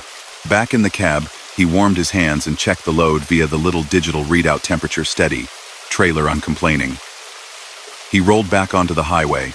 In the mirror, the museum became a sensible square outlined in white light. The causeway angled away across the water and then disappeared into the kind of distance where you trust that the other end exists. As he rejoined the lane, a silver car behind him eased back a shade and then tucked in with proper following distance. That small courtesy that always made him feel less alone. The CB caught one more fragment of the operator voice, just once, just enough to be heard. "You're through," she said, which could have referred to a call being connected or a line being cleared. The speaker clicked. The band resumed its forecast and its numeric decay of the day. On the last curve back onto plain old land, a set of low wooden posts marked where the reservoir's high water line would ride in wet years. Tonight's water sat a good distance out. A heron, just a particular gray curve of presence, slept on one leg, head tucked. Avery felt the exact version of tired that comes when attention has been asked for in a gentle way and given willingly. He tapped 2 fingers softly against the wheel in the private salute he reserved for things that had gone smoothly despite being strange. 15 miles up the road, he stopped for fuel and a coffee that walked the line between bitter and welcoming. And when the cashier asked, "All good over the bridge?" he said, "Quiet and beautiful. And I think I heard the old switchboard on the radio." And she smiled the way people smile when you mention something they grew up hearing in one form or another. "My aunt worked that board," she said. "Said the last night in the valley, she connected calls right up to closing and then unplugged each cord like she was tucking kids in. If you heard her tonight, she's just doing what she always did, helping people get where they're calling." Avery nodded, paid, and walked back through light that liked being light. He climbed up, set his hands where they belonged, and eased back to the dark that was now ordinary dark again. In the mirror, the reservoir had become a suggestion. The road returned to hedgerows and field entrances and modest bridges over dry creeks that would wake when spring came. He kept the CB on. He did not wait for another voice. If it came, it would come. If it didn't, the sound of the engine knew his name, and the lane line knew where it needed to be. He thought of the pale lights pacing him under glass, and the way they'd answered his blink with one of their own. It was a simple conversation, the kind that had no content except acknowledgement. "We both see the road. We both mean to hold it." The miles after felt like the ones before, which was a comfort. The small oddness folded back into the ordinary gears, gauges, the quiet agreement between rubber and asphalt. But when he happened to look down at the dash clock as it turned to 2, he smiled without deciding to. Some release in the dam had been scheduled for that minute, or so a voice had said. He didn't see or feel it. The water did its work far away from him. Nights are like that. Everybody waits for something to happen, and when it does, it turns out it happens somewhere else quietly, and without spectacle. He reached the next town with its water tower painted like a lemon, and its single open drive-through, and set his course for a patch of shoulder where he knew he could sleep without anyone bumping his trailer. Trying to fit a spot too, narrow. He didn't dream about water or switchboards or lights under glass. He slept as if the road had taken his call, connected it, and then gently hung up on its end so he could rest. Story number 6. The desert after midnight is a living thing. Heat rises from the asphalt in wavering ghosts even long after sundown, and the stars smolder as if they cannot quite cool the sky. A long-haul driver in a faded red tractor rolled west, the kind of steady, unhurried pace that keeps a schedule without ever calling attention to itself. His name mattered less than his habits. He kept his rig tidy, his logbook neat, and his attention tuned to the quiet language of the road. Most nights, his only companion was the low chatter of the CB and the static-cracked oldies station that somehow reached beyond the horizon with tinny insistence. The way station sign announced itself a few miles out with a green board and a reflective arrow. The digital message bar flickered, closed in amber, and he actually felt relief. A stop would break the rhythm, and rhythm is everything in the night. Passing the first marker, he let his right hand rest on the wheel and watched the ribbon of the off-ramp glide away. Then, a quarter-mile later, a second sign appeared, same color, same arrow, except the amber letters scrolled, "Open." He frowned, eyes flicking to the clock, then to the mirrors. No other trucks behind, no headlights ahead, just him and a sign that contradicted the last. He lifted off the accelerator, the hum of the engine softening, and nudged the blinker. If it had flipped open, he would roll through and get on with the night. The station sat low and pale, its fluorescent canopy buzzing, bugs orbiting the lights like small planets. The scale deck glinted. He eased onto it at 5 miles per hour, the way every driver does when he has nothing to hide and a long way to go. The red stoplight held steadily, then flashed, then steadied again. In the glass booth, no one. Saturday. The office door was closed. Desert air slid across his window, smelling faintly of creosote and dust. He glanced at the weight readout. It stepped up as axles crossed the plates. Steer axle looked fine. Drive axles fine. Trailer axles higher than expected. Not by much, but enough to tug at caution. Cargo had been loaded near Chicago and sealed with a metal band. Paperwork crisp and stamped. Nothing suspicious. He coasted forward until the whole rig balanced on the pads. The red light stayed. The readout blinked, then began climbing in tiny increments, as if something were being added, pound by slow pound. He took a breath and leaned back. The radio wanted to fill the gap, so it offered him the end of a song about home and a harmony about stars. When the chord faded, the radio did not shift to an advertisement or a weather report. It replayed the last line of the song again, softly, as if the station had stuttered. Then it replayed it a third time, quieter, almost as though someone was humming along and drifting off key. The printer startled him when it chirped and spit a small strip of paper from a slot in the empty booth. He set the brake, stepped down, and crossed to the window. No attendant. The booth lights were on, reflecting his hat and a sliver of the scale behind him. He slid the little window open with 2 fingers. Warm air breathed out, tinged with the smell of dry paper and machine oil. He reached in, took the slip, and read the numbers. Total weight. Higher than loaded weight by a few hundred pounds. In the corner, a printed note read, "Remain until cleared. Do not exit vehicle." The timestamp told a different story. It was set 2 hours ahead of the cab clock. He looked up at the empty office window and the closed door. He looked at the note again. Then he did what careful drivers do. He followed the instruction, climbed back into his seat, latched the door, and watched the red light. Minutes passed. The desert makes minutes elastic, stretching them thin until they hum. The bugs danced under the canopy, wings going silent and loud in cycles like a tide. His cab creaked once as the metal cooled. The weight display climbed by 10 pounds, then fell by 6, then rose by 2. The CB, dead quiet for the last few hours, caught a fragment of conversation way out on the edge of reception. 2 voices using call signs he had never heard, the old-fashioned kind spoken like names. Both voices sounded as if they were speaking from a tiled room. "Station 4, 2, confirm receiver," one said. "Confirmed," the other replied. "1 occupant." No passengers. The printer chirped again. He flinched, then forced a small laugh at himself, slid the window open, and reached for the new slip. This one had no numbers, just a typed question set oddly like a form field. Remove all unauthorized persons from vehicle. Confirm. He looked at the truck. He looked at the desert. He looked at the closed booth door again. He reached for the CB and clicked. "This is southbound on the scale," he said, keeping his tone even. "Believe you've got the wrong instruction. There's only the driver in this truck." Static breathed. Then, a voice that could have been dust speaking said, "Confirm by inspection." He sat there, hand hovering over the mic, and made a choice that felt simple because of the hour. He would do it. He would walk the perimeter, check the seals, glance up at the roofline of the trailer, make sure no one had hopped on between towns. Just due diligence, just reassurance.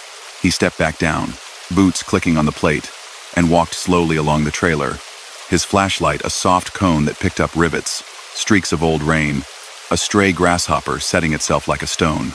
Halfway along the passenger side, he froze. Not because of anything seen, but because the weight display in the corner of his eye began to drop, a pound at a time, then 2, then 5. Something was unweighing itself from the trailer. He took another slow step and shone the light under the trailer. Dust motes lifted like sparks. The scale quietly counted down. Somewhere under the canopy, the buzzing shifted, as if the insects had decided to orbit a new Sunday. He stared at the thin blanket of desert powder on the scale deck. It had settled there between service sweeps, catching every shoe and tire. There were scuffs from other rigs, lines from boots, arcs from sweeping brooms. And then, parallel to his trailer's shadow, he saw fresh impressions appearing without any visible source. They were not prints the way a person leaves prints. They were lighter, as if a weight had been lifted, leaving a cleaner patch in the dust. A series of ovals, moving steadily toward the edge of the scale and the night beyond. He didn't run. He did not even speed up. He surveyed the seal at the trailer's latch, a solid band, number matching the bill of lading. He reached up to the handle and then paused. The instruction in his pocket had asked for confirmation, but keeping that seal intact was more than habit. It was a promise. He whispered to the empty air, which felt like talking to the truck itself. "Can't break a seal without a reason," he said. "Not for a note on a printer." The radio softened, as if someone had dialed down the volume from the passenger seat. A hush settled so complete, it deepened his heartbeat. When the quiet became too sharp, the CB crackled.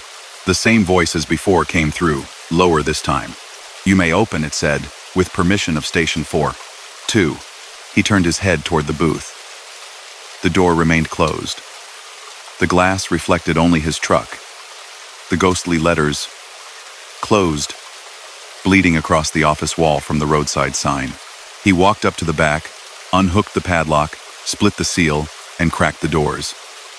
A gust of air came out that smelled like cardboard and a hint of pine from pallets. The beam of his flashlight leaned inside. Freight had shifted forward. 40-foot rows pressed near the front like a gentle shove had persuaded them inward. The arrangement left a narrow corridor straight down the center where there should have been none. He slid one boot onto the lip and peered along that temporary hallway. There, at the far end, something hung from a corner brace in the ceiling. It looked like a coat draped over a hook, a forgotten thing the loader might have left. But the coat was wrong for summer, wrong for desert, wrong in a way he could not name. He did not raise the light all the way to it. He didn't want to see more shape than his mind could soften. He lowered the beam to the floor, took a single step inside, and then a soft tap, tap, tap sounded against the trailer wall, just beyond the open doors. Not a knock, not a demand, just 3 taps, crisp as a coin flicked against metal. He stepped back and closed the doors, hands steady. He pressed the latch home, slid the lock through, and crimped a new seal from his box, writing the number into his log with neat digits. The weight display continued its slow descent. When he returned to the cab, he noticed that the paper strip on the passenger seat, the one instructing him to remain, was gone. In its place lay a fresh slip from the printer he had not heard. The corners curled. He picked it up. "Cleared," it read. The total showed his expected loaded weight. No more, no less. In handwriting across the bottom, not printed, He saw 2 words. Safe travels. The overhead sign flipped to green. The barrier arm at the exit rose, its hinge squeaking politely. He eased off the scale and merged back to the interstate. The desert yielded in long, flat lanes, and the cab filled again with the low company of the radio, now playing something cheerful about a town with a lake. He told himself he would stop at the next truck stop for coffee, let the adrenaline settle into something that could be measured. But the next exit came and went, a sleepy cluster of sodium lamps and a quiet canopy. He stayed with the rhythm, the miles soothed. The incident became a story that could be folded into the log between notes about tire pressure and planned fuel, until he saw the canopy again. A quarter-mile ahead, the sign announced a way station. He blinked, checked his mirror, checked the compass in the dash. The road hadn't turned. He hadn't looped. The same pale building rose, bugs spinning, desert air wavering. This time the sign didn't contradict itself. It simply glowed, open, with a small line of text beneath. No need to stop. He slowed anyway.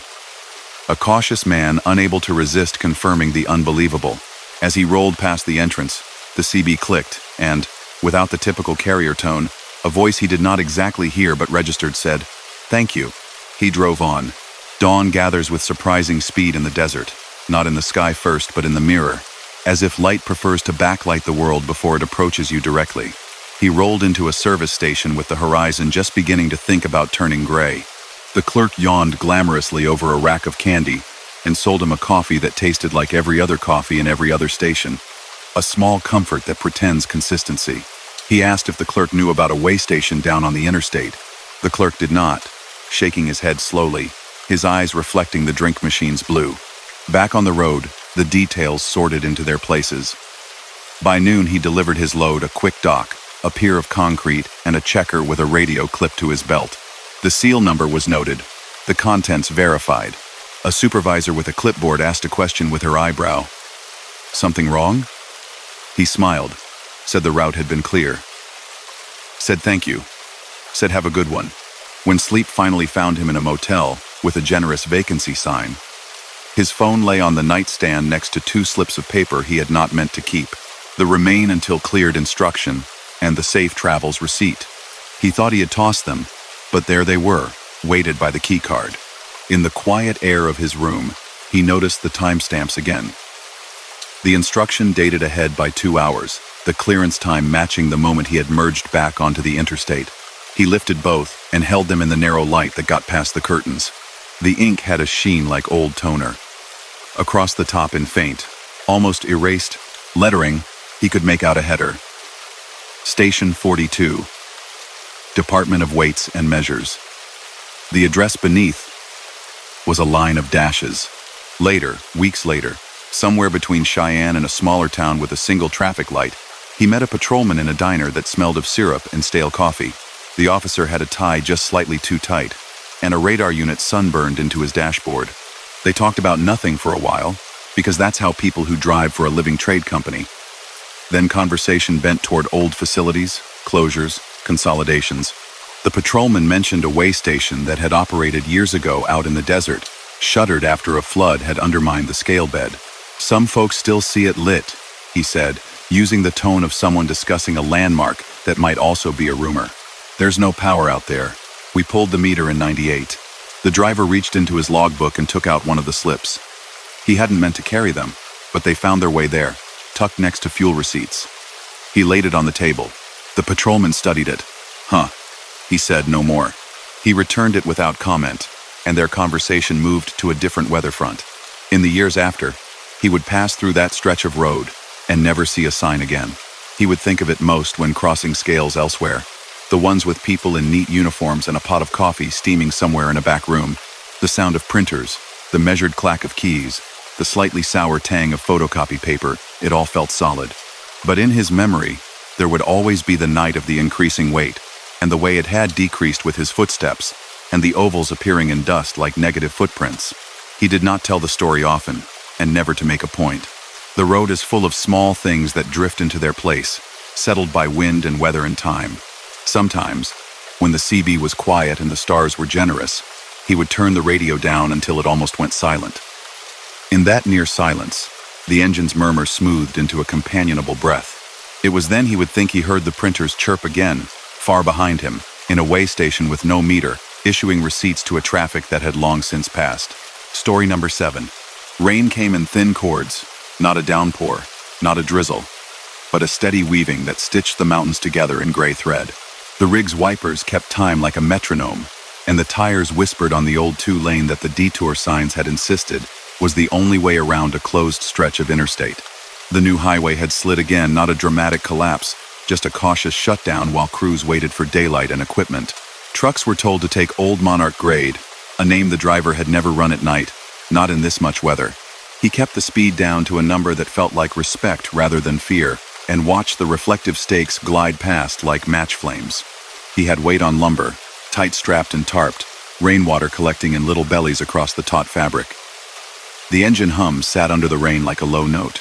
Somewhere ahead, the mountain rose in a slow, patient ramp, a climb that would mean lean gear, steady foot, and a long conversation with gravity on the other side.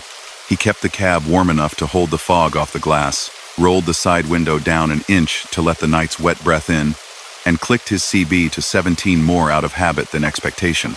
On Weatherband, a calm voice recited percentages and zones. On AM, a commentator debated something abstract. On 19, static lived like a sleeping animal. The first sign for the grade had old letters that had been repainted more than once. They glowed in the headlight beams with the soft bloom of glass beads. Chain. Up. Aria. 1 mile. It was too warm for chains, too clean for snow, and yet the sign stood in full authority, a reminder that the mountain did not care what season the calendar suggested. He watched for the pullout anyway, found it wide and ghostly with empty sawhorses stacked like folded limbs. As he passed it by, a soft thrum eased into the CB speaker, not the usual carrier tone, but a feathered sound like a wire being plucked. "Westbound. You got weight on?" a voice asked, smooth as a road that hasn't seen a patch in years. He didn't answer. He hadn't said where he was going on the air, hadn't called out his lane. The habit was to listen first. The grade might be lined with locals who felt ownership over a road the interstate had tried to replace. "Ease left at the whistle," the voice continued, friendly without being familiar. "Don't crowd the timber." He glanced down the hood and then up, trying to see the shape of the road beyond the reach of his lights. The rain said hush in 1,000 fine taps. Ahead, a sweep signaled a curve, chevrons planted in the slope, small arrows marching along an idea of a radius.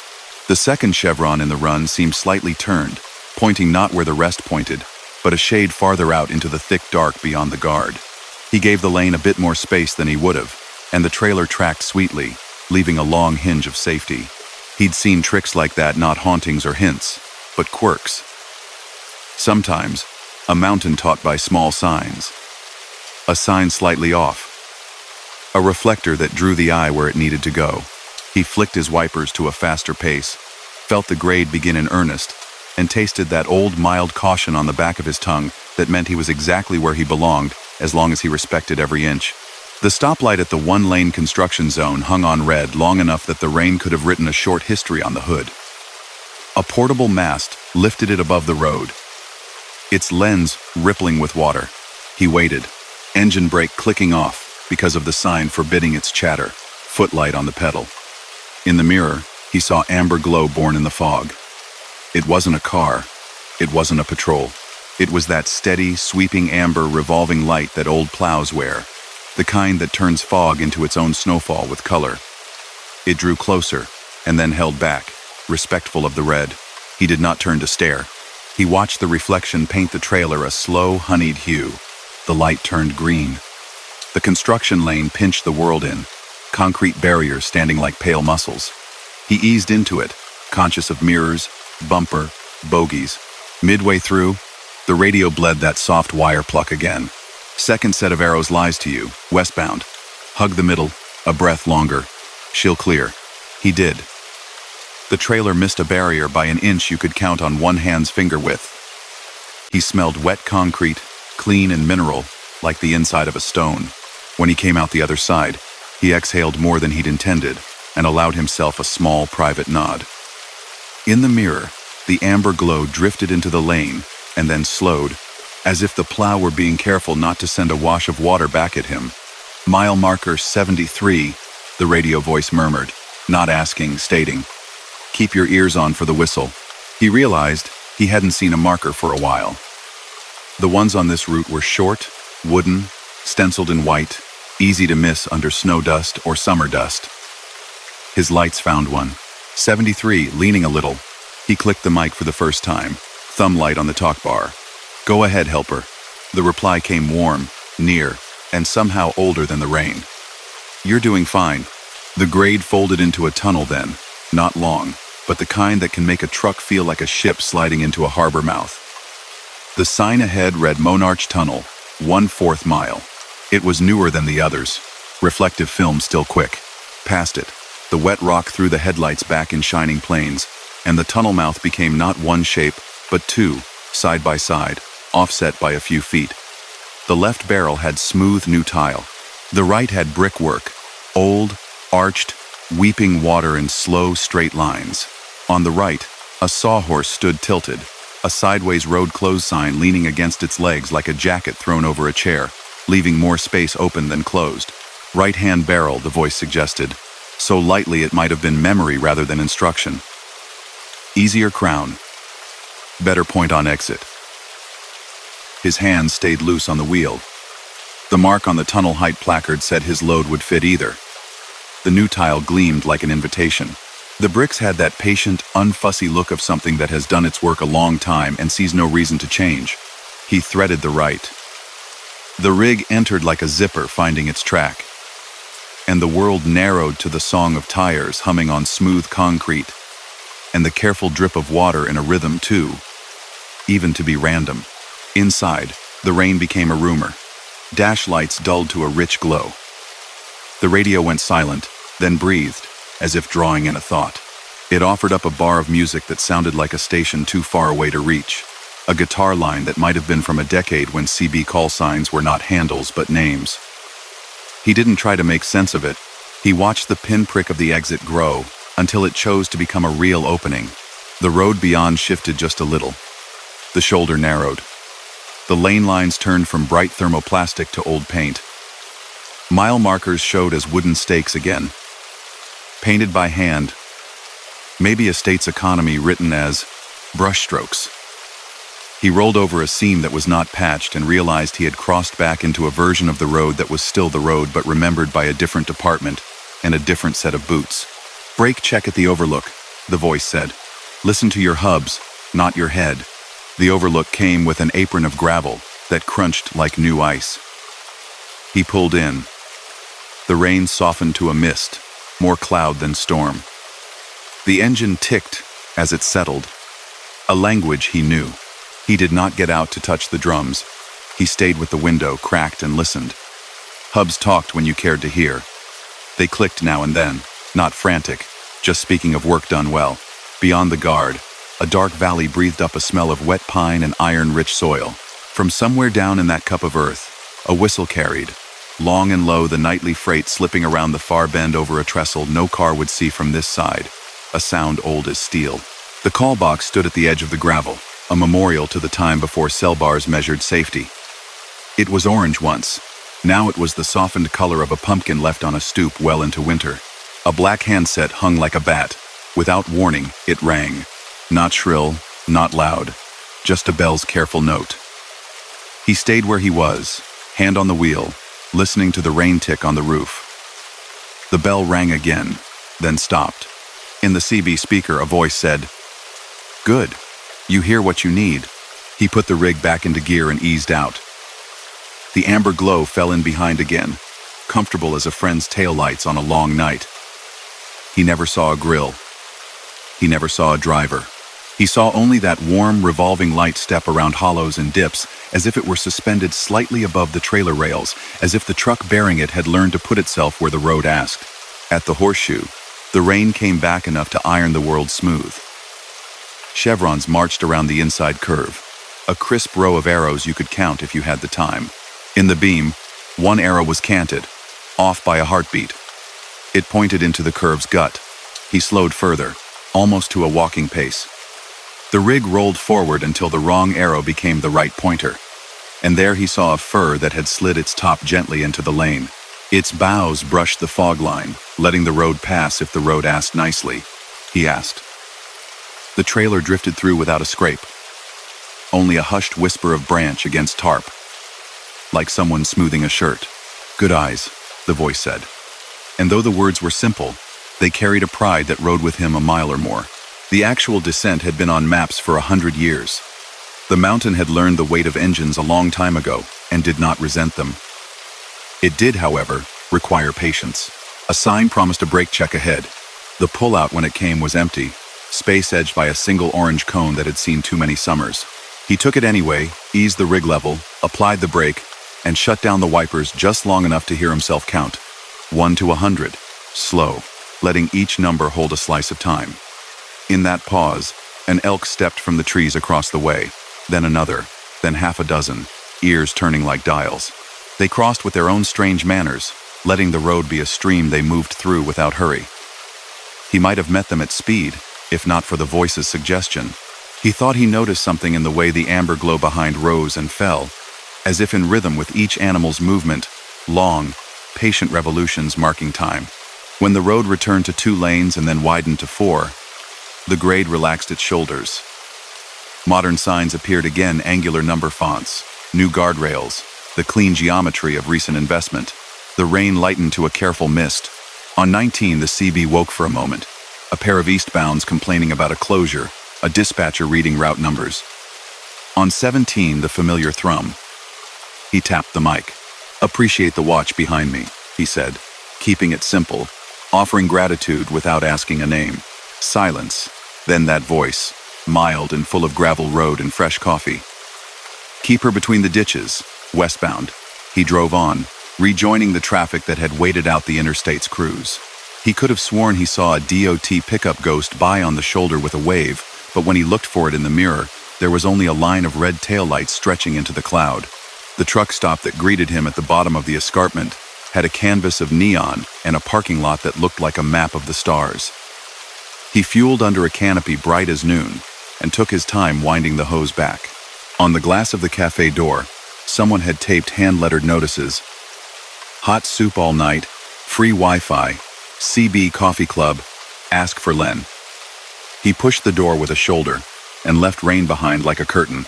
Inside, the air held fryer oil, pie crust, and the opposite of mountains. He ordered something warm and sat where the window could show him his rig. A short-order cook turned eggs with the authority of a conductor. When the woman at the counter asked if he needed anything else, he nodded toward the sign. Len in tonight? She tilted her head toward a small office near the ice machine. A man with a white shock of hair sat inside, sleeves rolled, a stack of paperwork like a city skyline occupying his desk. The patch on his jacket said Len in thread, the kind that doesn't lie. When the driver stepped in and leaned politely on the doorframe, Len glanced up with an expression that combined suspicion and kindness, a truck stop owner's default. Heard you do a CB coffee, the driver said. Ran Old Monarch. Someone talked me through a slot that would have kissed a mirror. Len's face settled into something almost reverent. Channel 19? 17, the driver said without knowing why. Len nodded as if that made geography sense. We keep the pot full for that one, he murmured. Was a time we had a fella named Len, too. Not me. Different Len. Folks called him Monarch 6. Snowplow driver when snows were winters. Mountain wouldn't let him go even in summers. He'd ride the grade, keep an eye out. Been years since he ran the route. Still get folks mentioning a voice. Nice to hear it's a helpful one. He did not ask what happened to Monarch 6. The room itself answered in artifacts. A faded photo on the bulletin board of an orange plow in bright sun, not pushing anything. Just parked by a sign the same color as the truck. The caption scribbled on the border read, "Thank you, L." The story told itself between the lines without needing details. When he walked back out to the fuel island, the rain had stopped properly, leaving everything slick and new silver. The driver's door opened with its clean seal noise, and he stepped up, settling into the seat as if it had been made for him at birth. On the passenger side, something lay folded on the vinyl. An orange road flag, the sort you'd clip to a wide load. It was dry, as if the world had decided rubbing water into it would be unkind. On the edge, in thin permanent marker, 2 characters weighted like a signature. M6. He carried it in both hands as if it were a certificate and tucked it into the pocket in the door next to his atlas. He did not pretend to understand how or why. He let the mountain keep its ways without argument. On the way back to the interstate, he flipped the CB to 17 and left it there. Road noise chewed softly at the edge of the speaker. Now and again, a hum would arrive and lift, as if a chain were being dragged across a dry garage floor far away. Each time, he found himself smiling without choosing to, a quiet acknowledgement paid like a toll. After a few weeks and a few hundred other miles, he took Old Monarch again, this time in light. The right-hand barrel lay bricked and sealed, a flat wall where he remembered bricks curving overhead. The sign in front of it was upright, not tipped. The left tunnel gleamed. He drove the left, because what else could he do? And when he came out into sun and pine breath, he saw the paint lines bright and the chevrons all properly aligned. At the overlook, the call box stood silent and looked like it had not rung in decades. He didn't pick up the handset. He didn't need to. The freight down in the valley gave a soft whistle without prompting, and it said exactly what he needed to hear. The mountain kept his rig, and he kept the mountain, in the quiet pack drivers make with places that show their face only when the air is right. Nights that were particularly long after that, he would set the volume on the radio to the width of a fingernail and let the highway write its paragraphs in stripe and seam. If he felt an amber glow falling in behind, he did not turn to test it. He let it be what it wanted to be: company. Later that season, a storm came that would have called for chains, and he mounted them with care and patience at the same chain-up area he had passed dry. The sound they made when they gripped was serious and dignified. He eased up the grade slowly, 2 lanes to himself and the sky, and when he reached the tunnel, there was only one mouth, the left, and he took it. On the far side, a patrol truck sat at the shoulder, driver's window down, a hand raised in a wave so casual it could have been habit. He lifted his fingers off the wheel in return. The patrolman touched his cap and then pointed to the radio with 2 taps. He nodded as if to say, "Yes, keep it on." He did. And on that day, and on many smooth days after, a voice that belonged to both rain and snow, both then and now, made sure the road let him pass with the gentlest possible arrangements. As the hum of the highway fades, and the last story drifts into silence, remember, some roads never truly rest. The echoes of what we've heard tonight still linger in the dark, carried by the wind that sweeps across the empty miles. If you've made it this far, you've got the courage of a true night traveler. Don't forget to like this video, share your own eerie encounters in the comments, and subscribe to The Sleep Haunt, where every mile holds another mystery waiting in the dark. Sleep well, if you can.